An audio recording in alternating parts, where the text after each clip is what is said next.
Hello friends, this is the second part of the Lotka-Volterra model.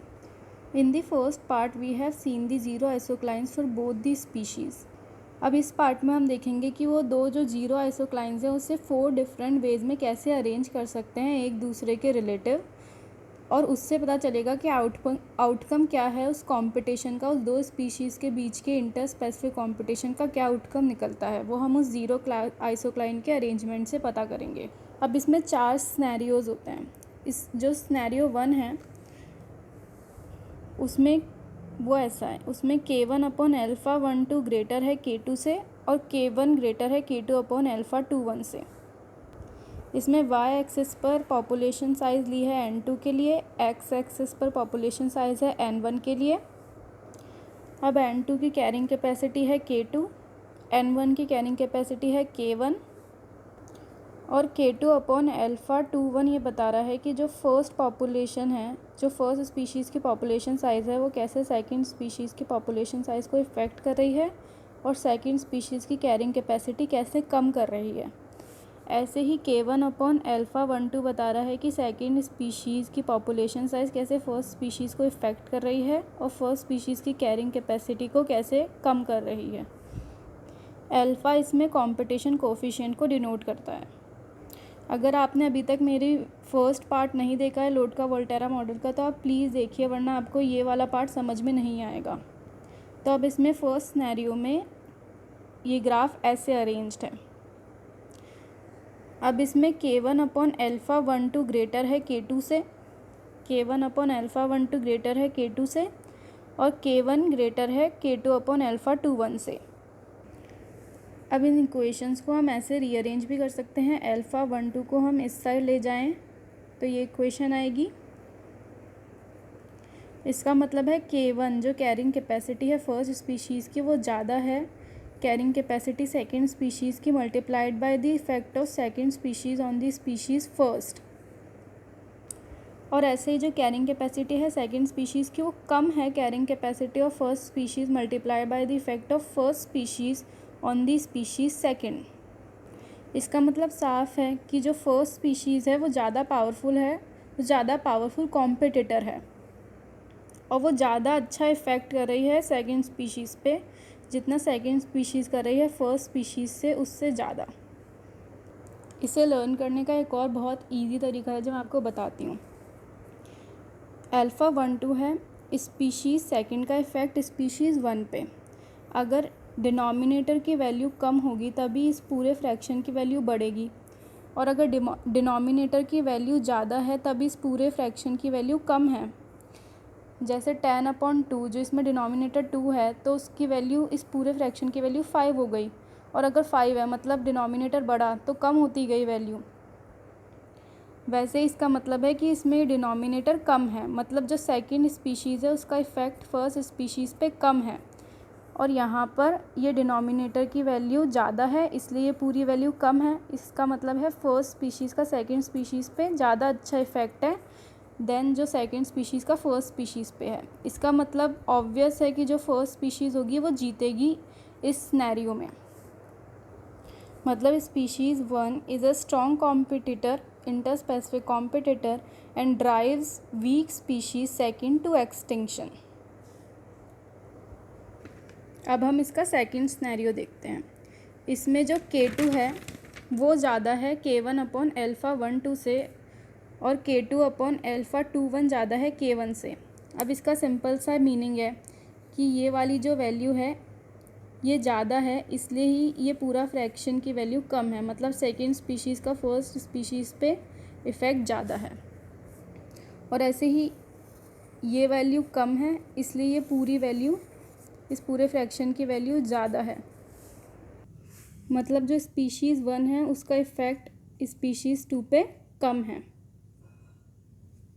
और इसे हम इस तरह से भी सॉल्व कर सकते हैं जैसे पहले किया था कि K2 is greater than K1/α12 and K2/α21 is greater than K1।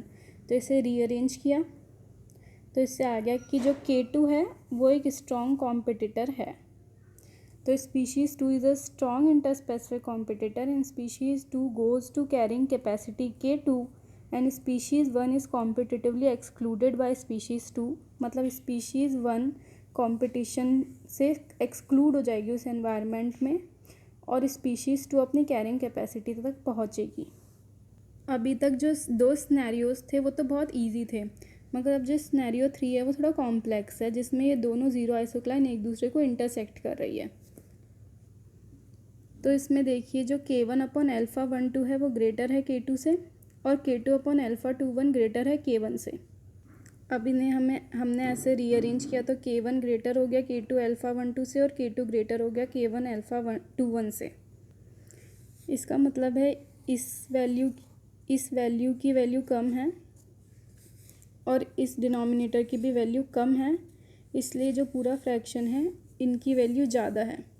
मतलब फर्स्ट स्पीशीज़ का सेकंड स्पीशीज़ पे कम इफ़ेक्ट है और सेकंड स्पीशीज़ का भी फर्स्ट स्पीशीज़ पे कम इफ़ेक्ट है। In this both species have less competitive effect on the other species. दोनों का लेस कॉम्पिटिटिव इफ़ेक्ट है अदर स्पीशीज़ पे, तो वीक इंटरस्पेसिफिक कॉम्पिटिशन है।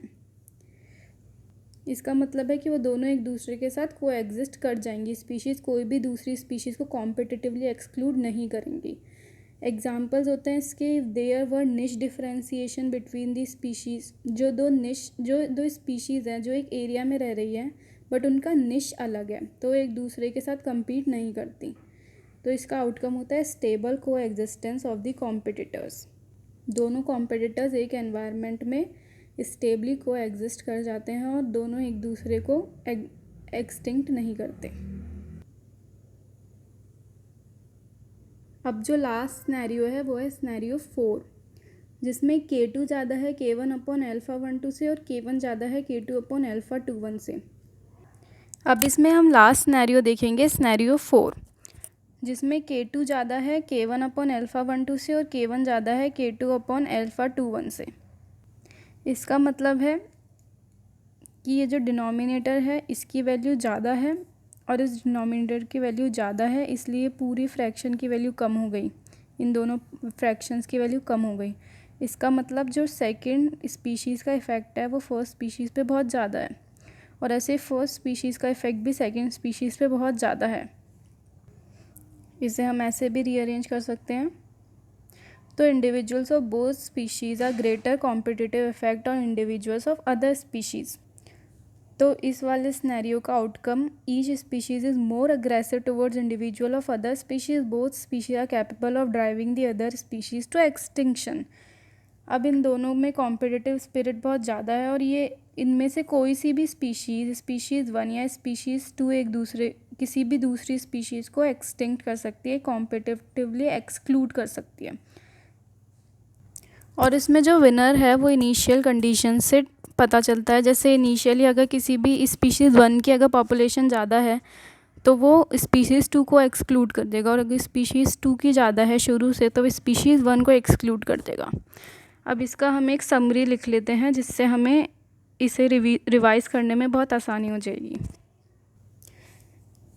इस वाली साइड हम लिखेंगे इफ़ेक्ट ऑफ स्पीशीज़ 1 और स्पीशीज़ 2।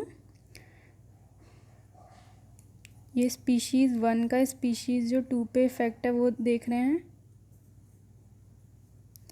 ये वीक है क्योंकि इसमें K2 ज़्यादा हो गया, और ये स्ट्रॉन्ग है क्योंकि इसमें ये इफ़ेक्ट ज़्यादा है K2 से।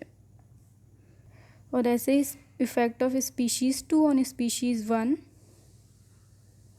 Week and strong. तो अगर दोनों का वीक है तो कोएग्जिस्टेंस हो जाएगा, और अगर स्पीशीज़ 1 का वीक है स्पीशीज़ 2 का स्ट्रॉन्ग है तो स्पीशीज़ 2 विन करेगी। और अगर दोनों का स्ट्रॉन्ग है तो winner depends on the initial conditions, जो हमने लास्ट सिनेरियो में देखा था कि दोनों का इफ़ेक्ट स्ट्रॉन्ग है एक दूसरे पर। तो क्या आपको ये मॉडल सारे समझ में आए?